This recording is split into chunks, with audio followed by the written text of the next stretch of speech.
I've had this question for a long time now that if a republic and a democracy are the same thing, then why did we ever construct the word democracy? And if they are different from each other, then a further question arises that is a country like India truly a democratic country? But let's not get too ahead of ourselves and first let us understand what each of these words mean. Republic is a way of governmental regime in which there is an oligarchy, meaning only select few wise men would govern the state or nation. In a democracy, the government is elected by the voters, informed or otherwise, through an election.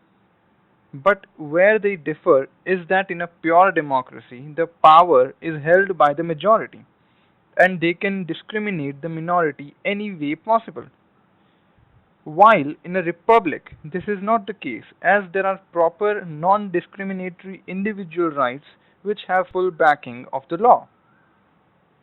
But let's go back in time and look at the earliest example of a democracy, which was present in ancient city of Athens in Greece. Many of the philosophers at that time opposed the idea of democracy, including Plato, who famously said that democracy leads to anarchy, which, in other words, is a mob rule. He believed that if there was a democracy, a pure democracy, then a step further would be complete tyranny on the population, or more importantly, the minority. There would be an uprising of the mob. The best example that comes to mind is how Adolf Hitler overthrew the democratic Germany. Hitler came to power in a democracy with a highly liberal constitution, and in part by using the democratic freedom to undermine and then destroy the democracy itself. But let's look at the other side of the coin.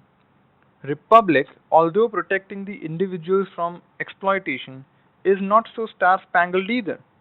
In the Republic, probably the greatest flaw is that there are too many opinions of too many people to make a decision. It isn't just a coincidence that the word republic has public in it. The basis of this whole system is the population.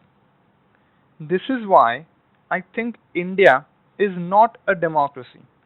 Instead, it is a democratic republic. Hence, what is necessary is that we must get the best of both sides of the coin, a possible proper informed electorate as well as a non-discriminatory rights of the individual, leading us to come out of the dark cave. Or in other words, the coin itself must keep spinning.